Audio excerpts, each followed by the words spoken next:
Jai Sri Krishna. In Srimad Bhagavatam, Canto 1, Chapter 8, prayers by Queen Kuntī and Parīkṣit said.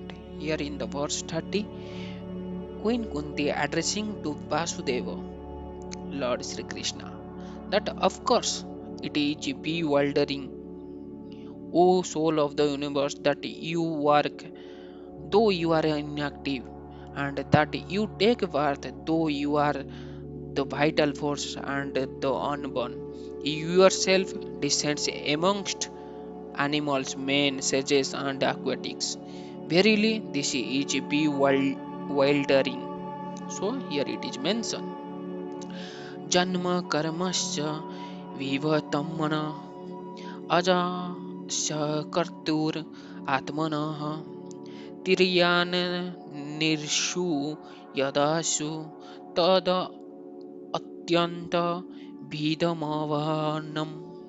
So here the purport is the transcendental pastimes of the Lord are not only bewildering but also apparently contradictory. In other words, they are all convincible to the limited thinking power of the human beings. The Lord is the all-pervading super soul of existence, and yet he appears in the form of a boar amongst the animals, in the form of a human beings as Rama, Krishna, etc., in the form of the Rishi like Narayana, and in the form of an aquatic like a fish. Yet it is said that he is unborn and he has nothing to do. In the Shruti mantra, it is said that the Supreme Brahman is nothing to do. No one is equal to or greater than him. He is manifold energies, and everything is performed by him perfectly by automatic knowledge, strength, and activity. All these statements prove without any question that the Lord's activities, forms, and deeds are all inconceivable to our limited thinking power. And because he is inconceivably powerful, everything is possible in him. Therefore, no one can calculate him exactly. Every action of the Lord is bewildering to the common man. He cannot understood by the Vedic knowledge, but he can be easily understood by the pure devotee because they are intimately related with him. The devotees therefore know that although he appears amongst the animal, he is not an animal, not a man, nor a Rishi, nor a fish. He is eternally the Supreme Lord in all circumstances. So here in the next verse, Queen Kunti again telling to Lord Sri Krishna that, my dear Krishna, Yashoda took off a rope to bind you when you committed an offense, and your perturbed eyes overflowed with tears, which washed the mascara from your eyes, and you were afraid. Though fear personified is afraid of you, this sight is bewildering to me. So here it is mentioned Gopodha adhai abhyati kartagasi dham tava yate darsasu kalilangajan sambharam kasyam भक्त्रं निनीय भय भवयानाय स्थितस्य सोमाभिमो यति फिर अपि यद विभेति. So here the purport is, here is another explanation of a bewilderment created by the pastime of the Supreme Lord.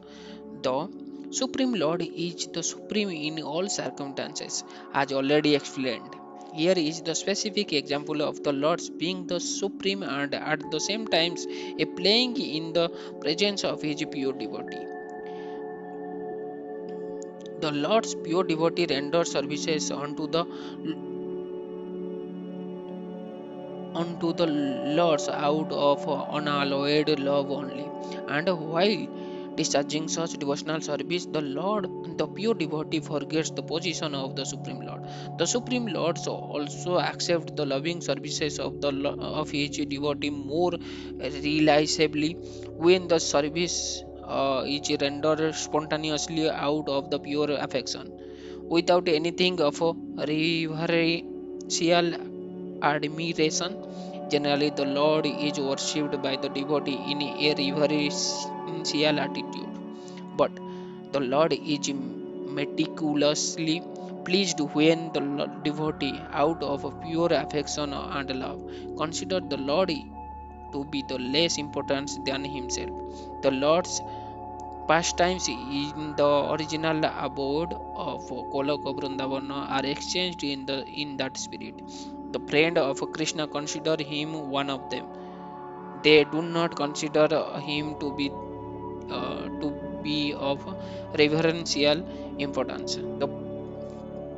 The parents of the Lord, who are all pure devotees, consider him a child only. The Lord accepts the chastisement of the parents more cheerfully than the prayers of the Vedic humans.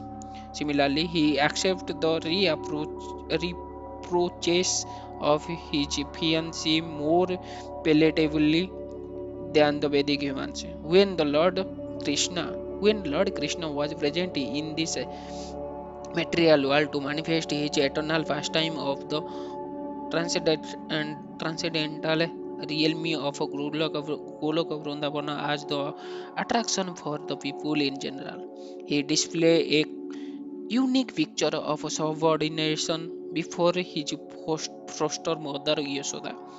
The Lord, in his naturally childish, playful activities, used to spoil the stocks butter of Mother Yashoda by breaking the pots and distributing the contents to his friends and playmates, including the celebrated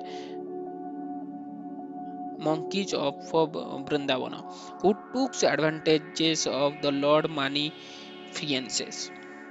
Mother Yashoda saw this, and out of her pure love, she wanted to make a show of punishment for her transcendental child.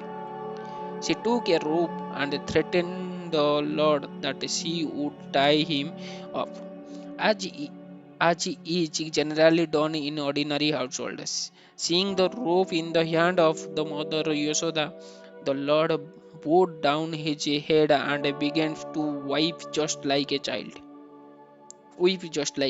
and tears rolled down his cheeks, washing off the black ornaments smeared out his beautiful eyes.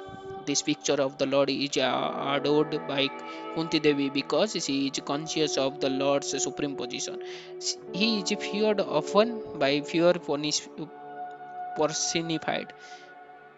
Yet he is afraid of his mother, who wanted to punish him just like an ordinary manner. Kunti was conscious of the exalted position of Krishna, whereas Yashoda was not.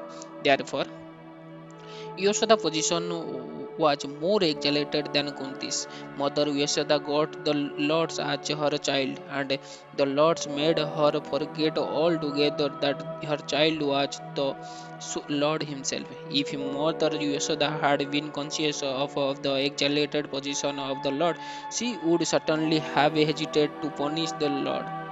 But she was made to forget his situation because the Lord wanted to make a complete gesture of childishness before the affectionate Yashoda. This exchange of love between mother and the son was performed in a natural way, and Kunti, remembering the scenes, was bewildering, and she could not think nothing. She could do nothing but praise the transcendental maternal love. Indirectly, Mother Yashoda is praised for her unique position of love, for she could control even the all powerful Lord as her beloved child. So, here in these two verses, we clearly understand that if a pure devotee will will devoted like a friend, then like a friend, wife, uh, son, or any of the character, God will accept it happily. It will be the it is clearly explained by Kunti Devi. Jai Jagannath, Jai Sri Krishna.